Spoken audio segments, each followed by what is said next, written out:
Good evening, everyone. My name is Moises Esparza. I'm the exhibitions manager for the 28th Annual San Diego Latino Film Festival. Thank you so much for joining us for this year's edition and for one of our virtual live chats. We're trying to create sort of a festival experience, such as one that we might have when we're all in person in a cinema. We're distanced via computer, but we still want to have exciting dialogues with our filmmakers and producers and all of our special guests. StreamYard is a very interactive platform. So if you're on YouTube or Facebook or even on the Eventive platform, type out a message, a comment, and we'll put it on screen so that our guest can answer it. Today's special guest is Barbarella Pardo, producer of Tijuana, I Love You. Let me add her to the stream here. Hi, Barbarella. How are you? Hi, Moises. Hi, everyone. How are you? I'm doing really well. Thanks for joining me tonight. Director Rene Bueno is currently without internet. So do you think he'll join us later, or do you think it'll just be us? I think it'll be us. Okay. All good. All good. I'm really thankful for your time. We spoke a little bit earlier today during our Meet the Filmmaker session, and you brought up some interesting points about the type of cinema that you wanted to make in Tijuana that maybe went against what other productions interpret Tijuana to be like. So, do you want to maybe talk a little bit about that as an introductory point? Yeah. Well, I don't know if a lot of people saw the movie today in San Diego. The point of entry for this, I guess, is people might be tuning in right after the film ended, or they might tune in to watch it at a later juncture because we have 4 hours of access, so we're still within those 4 hours. So maybe we can keep it kind of spoiler free as possible. But yeah, so we have people at different maybe integration points into the film. All right. Well, for your question, we did not have a large budget, but I feel that the locations and national and the local cast that we had help us capture the magic of this cosmopolitan city and add to the production value to the film. I'm happy with this film because it allowed us to show a broader view of Tijuana and not just a cliche that most of the directors show in the stories that they choose to when they come and choose Tijuana to come and tell their stories. When they choose them as a location, they talk about mostly immigration, the border, this type of themes or stories. And well, in this movie, we wanted to show a broader, spectrum of and colors of Tijuana because we have vineyards, we have deserts, we have waterfalls, beautiful roads next to the sea. We have an IMAX theater, mountains, beaches. We have an oasis. I just went to an oasis here, like 3 hours from my house. We have an astronomical observatory, modern architecture, and on top of it, we have Baja Studios. Baja Studios, the former Fox Studios, where we shot Titanic, and it's only 30 minutes from the border. We have nice hotels, restaurants, and well, the list goes on. So that's why we wanted to show in this movie. Well, I think you definitely accomplished showcasing the many different landscapes that exist in Tijuana as a metropolitan center. There were some really impressive drone shots that I remember in the film. Yeah. Can you maybe talk a little bit about the conceptualization of these and what they may be, how they're used to maybe reveal things we might not know about Tijuana? Yeah, what I wanted to do is when the transitions of one story to another, I wanted to show the city. So I called the director and said, we finished. We had finished the production time, And I said, we are missing some aspects of Tijuana that we should put on the movie. So I called a good friend of us that has experience with drones, and we just jumped in a car and we did places where I wanted the world to see.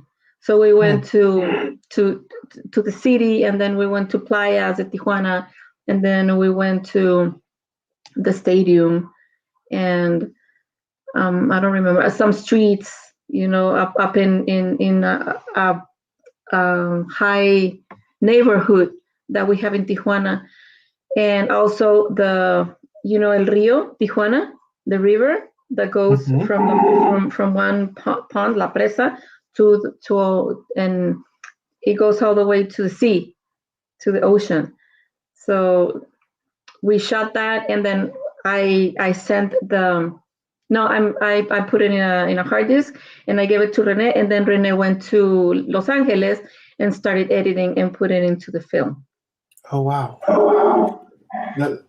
That's really fascinating that you said that these drone shots came after, because they seem so integrated in the narrative of the film, which I think is definitely to its benefit. Tell us a little bit about if you can, about the thematics that were developed around an anthology about Tijuana, maybe based on the sins, which I thought was a pretty interesting way of approaching it.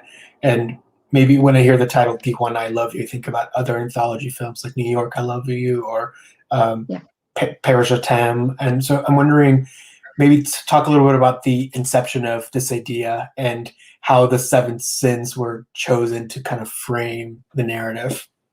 Yeah, well, Tijuana, I Love You is a feature film of 7 stories that are all set in the city of Tijuana.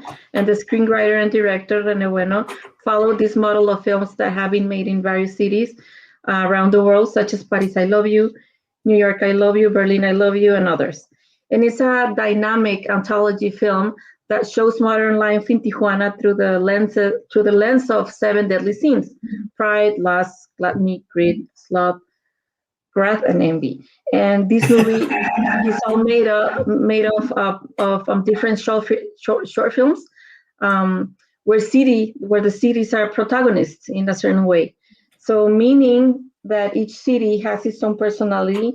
In the case of Tijuana version, it's a drama that refers to the 7 sins.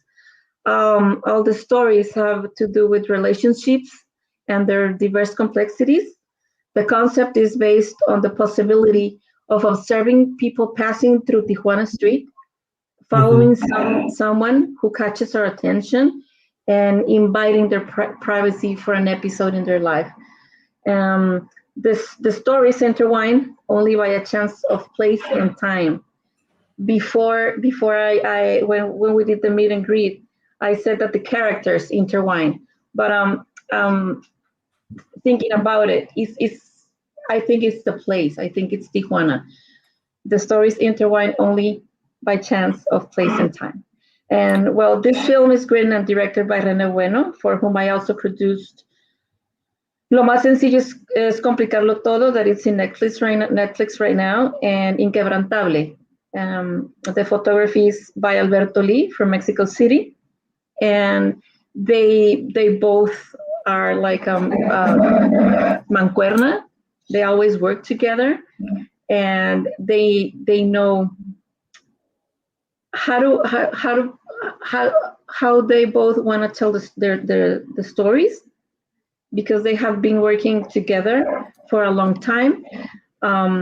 That's why talking about what we were talking about before, the drone shots came after.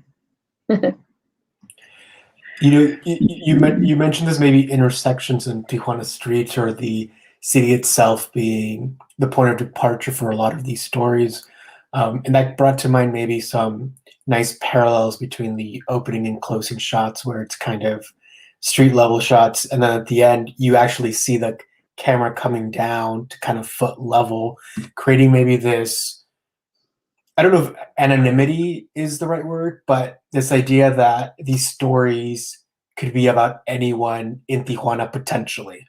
Maybe that's what Yes. I got from that like last parting shot. I don't know if you can speak to that point at all. Yeah, exactly. That's what they wanted to show. Alberto Lee is the one that our photographer is the one that picks up the camera and then starts following people, random people. If you see the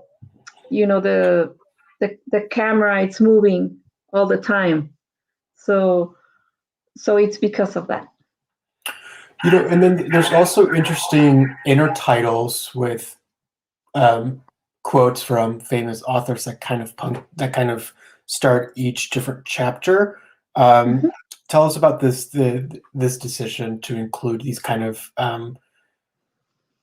I guess it might be like a silent narration, perhaps. I don't know. Maybe speak a little bit about that inclusion. That was a Rene decision, and it's I think it's just to add to the story. It's to Mm. add. This is what he was feeling when he wrote the short films, and he wanted to add this explanation or this quotes for him for Yeah, it definitely enhanced the viewing experience too. Um, exactly. yeah, I'm wondering, as a producer, uh, were there any unexpected challenges in producing an anthology film composed of these 7 different components? Did it feel like you were making 7 short films or one feature? Like, how did you conceptualize it as a producer? I I felt it like it was a feature film. Hmm. We worked and pre-produced the whole thing as if it was a film, and we shot it as like if we needed to come back to a location. It was for us, again, just bring the actors, and because um, the actors, I add a great asset because most of them were from Tijuana, local actors that include Lucía Argut, Juan Pablo Muro, Carmen Icedo, Víctor Estrada, Julio Pedredo, Bernardina Green, Pedro Rodman, Anik Moss, Lidia Quiroz, Violeta Lugo, and Carlos Segura. So that's a lot of names for this movie, right? Yeah. So all of these people have worked with my casting agency in several TV series and short films and commercials. So for me as a producer, it was pretty like making a movie, not short films. We didn't stop and then feel like we were getting to another mood or just start all over again. No, it was smooth and continuous and fun. Yeah, the variations of setups in each of the, I guess, episodes or segments is pretty amazing in how varied they are. Um, I guess I'm wondering, it's interesting. I never really speak with producers during these sessions. It's usually the directors. So maybe you can answer this question that I have is in terms of an artistic imprint. Versus maybe a director's artistic imprint, is there a balance of the two, or how do you view your role as a producer in contributing to the overall artistry of a film, of the finished product? Well, Rene is a director that has technological expertise. He's a Yeah. very solid working and understanding um, filmmaker. He's flexible, creative, problem solving, but he's also very fun and very um, easy to work with. So there's a lot of communication. For me in this film, um, gave me the opportunity to talk to him a lot in things and tell him about things that I didn't like so much. For example, a jacket that an actor was wearing. I was like, no, please use the other one because, and I gave him my explanation, and he said, okay, yeah, maybe you're right. It it might give this character another personality, and yeah, for locations or maybe casting or maybe framing or maybe, oh, can we do another, please? Can I just move this guy? His shoes are showing the soles, so can he just bring it back? And then I did that very respectfully, but he was very open to doing some, yeah, to listening to me and let me be creative and minding his own direction, no? You brought up an amazing list of actors just a few moments ago. You said you've collaborated them with prior. Are they all based in Tijuana or the majority of them? Yes, they all live here. Yes, it's a great community of local actors. Also, we have in San Diego, south of California, we have Latino actors that come to Tijuana or to Baja to work with us. So it's becoming a very professional community. Yeah. In terms of the casting choices per each of the segment, did you have formal auditions for these, or did you already have in mind which actors you thought should play which role? I think Rene came up with most of the national actors. We had Diana Llano, Dino Garcia. Dino worked before with him in another movie. We had Marisol Rivera, wonderful actress. Edgar Woto, that I met in Fear the Walking Dead. And then I brought Pascasio Lopez, that is an actor that just did a movie with Sylvester Stallone. And right now he's starring in a Netflix TV series. And we brought Eduardo Tanús, that we worked. I met him in another movie that I produced for Rene in Mexico City. Consuelo Vega, Hope Diaz, she's from LA, she lives in LA, and Mirko Ruggiero. So Rene brought all of them. He said, but Pascasio. And then my job was to bring and do the casting for him for the rest of the characters, for the local people that we proposed and then hired. Awesome. As a producer, is there challenges that present themselves with distributing or marketing a film that's essentially like an anthology film? Are there any challenges associated with that? Yeah, I don't think it's only because it's an anthology film. This film has not yet defined its distribution route, since as a result of the pandemic also, the industry is just beginning to resume its activities, but we are sure that it will find a way for the public in Tijuana and around the world to have access to see this feature film with an authentic vision of the people of this city. And I say it's authentic because we show local gastronomy, local wine, local beer, local restaurants, the great Caliente football stadium, malls, gyms, modern architecture. In this sense, I'm profoundly grateful with all the owners of all these great locations that allowed us to show these places to conform the vibe of the city. And we were, when Rene sent this movie to the festivals, we were excited because we were seeing how many places they were watching this film.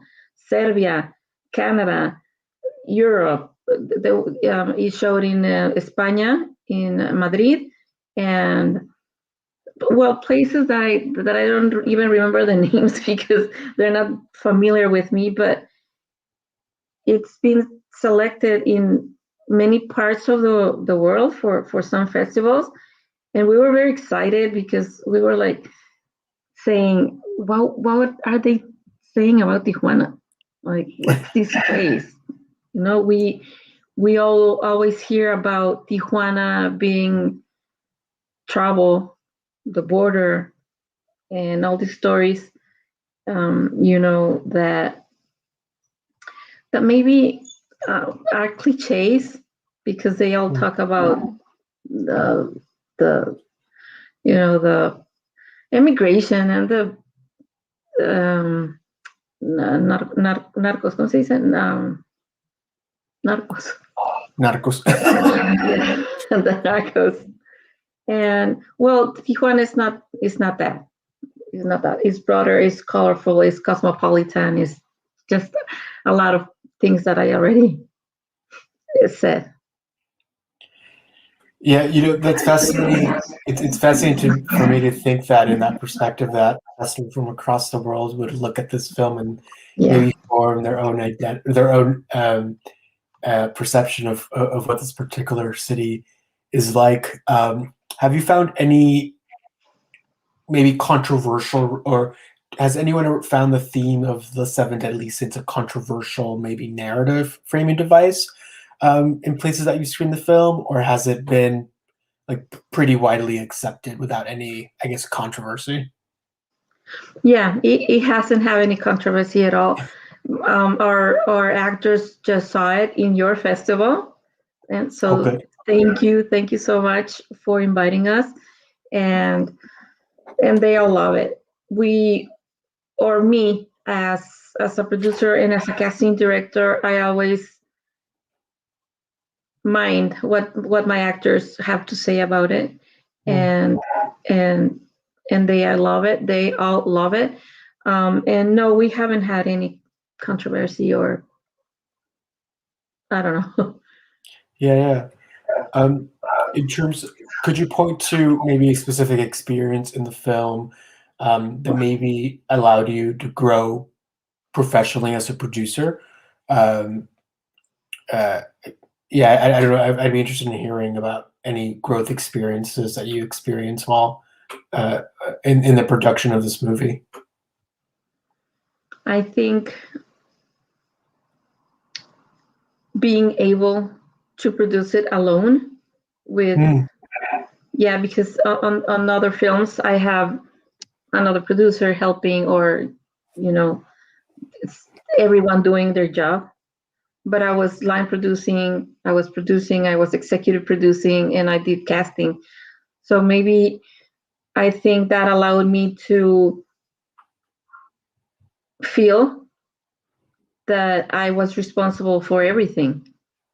And I really love producing. For me, I don't want to sound presumptuous, but producing is pretty easy for me. You're gonna ask why? It's because I hire or I invite to work the best people that we have here in Baja. So that allows me to not be worried about what they're doing. I just let them do their jobs. They were all great doing their jobs. So that allows me to focus and in what I really like, that it's being on set, watching the director tell the story. And I think, well, being responsible for everything made me grow as a producer and as a human being, because it was like the cast. I needed to take care of the cast. I needed to take care of the crew. I needed to take care of public relations with the locations and the people that gave us product placement, for example. And I'm glad to say that all of them are still in touch with us, with me, and are happy with the film that we did and are ready to help us out if we need it one more time. It's amazing. The amount of work that goes into producing a film seems unsurmountable. So it thrills me to hear that it all went so well. That's amazing.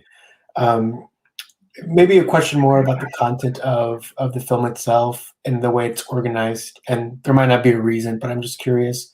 Um, I guess from my perspective as a viewer, the film starts off with maybe some of the more racier, sexier like sins and relationships, and then it ends on a very maybe almost melancholic note. Was there a conscious decision to do something like that, or is that just the way the film was organized? I think that's a Rene's decision. Okay. Because when he edited with Elias, we went to watch it and give notes and everything, and I don't think we had any notes on the on the arrangement of the stories. I think we felt them like, okay, it has rhythm, it has a good way of bringing us to the end. And because sometimes when you see a movie, it falls, right? It's like, oh, the rhythm or the story, and I think in this film, it's pretty.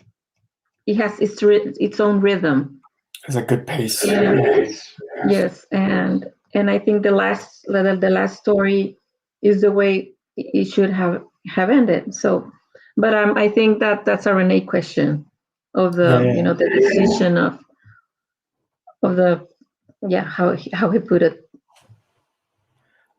Where is the film headed to next, festivals-wise? I know you said you didn't have a distribution strategy in place, but have other festivals picked it up, and where is it headed? Yeah, we were talking with some distributors, and well, since the movie theaters closed, that's why we decided to start doing the festival scene. Oh, okay. We have never done it before. The films that I've done with him, just we go straight to theaters.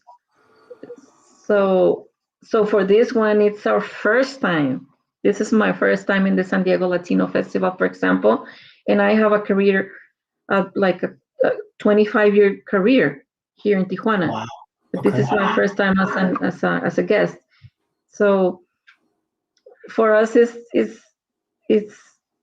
a wonderful, new experience of doing some festivals and maybe going to them and watching the film in a big screen. It's very, very, very exciting. Independent of this project, what are you working on next? What else are you producing? Right now, I did the budget for 4 movies. Oh. One is a pretty big movie. It's a epic movie, and the other 3 are, one is a drama, one is a comedy, and another one is like a suspense movie. That's amazing. So we are preparing for that. We are this close, I hope so, to getting the money to do that. And maybe this year we can start pre-producing one of them, if not 2. That's awesome. And as a casting director, yeah.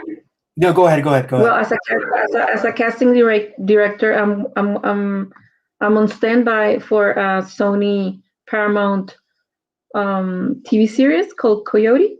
We did the first season, and now we're waiting to start pre-producing for the second season and third season. You have such a prolific career. This is very exciting. I'm so glad to be able to have this conversation with you. I guess we might have some filmmakers who are tuning in, or emerging filmmakers or producers who might be tuning in. Is there like a piece of advice you would give them if they're going to undertake producing their first short or their first feature-length film? Yes. I would say hire the best. I would say do not hire your friends. Do not start with, I want to give you an opportunity, even if you don't have the experience. I would say hire the most experienced people for being your head of departments, and then ask them to get your friends as assistants. I would say the most important thing is to have a work ethic, to respect the work of others, even if they are older than you, or I don't know. Work ethic, just respect and communicate. If somebody writes an email to you, you need to respond it quickly. If you're a producer, you need to respond very, very quickly, and you need to take care of everyone, or respond to everyone, and give solutions to everyone. That's the most important things that you need to do as a producer, I think. Oh, wow. Thanks for sharing that, Barbarella. Do you have any closing thoughts that you'd like to leave with us about Tijuana, I Love You? Well, it's this, as I say, what I love this film is that we get to show our city, Tijuana, and I hope everyone can see it, and everyone can come and tell stories here. They can come, or even if they don't want to, come and shoot, just come and visit, come and meet us. You know what happens when people come? They don't want to leave. They want to live here. They want to leave their cities and come live here and produce here or work here. This is a phenomenon that happens to us all the time. In every production that I've worked, at least one people stays or comes back or tells his friend, you need to go there, because it's such an amazing crew, such an amazing place to shoot film and commercials and TV series and videos. So we are eager to welcome them. Wow. Thanks so much, Barbarella, for your time. The film is Tijuana, I Love You. Barbarella is the producer on the film, Rene Bueno, the director. I hope that you have a great night. Thank you so much for joining us today. I hope to be in touch soon. Thank you, Barbarella. Talk to you soon. Bye.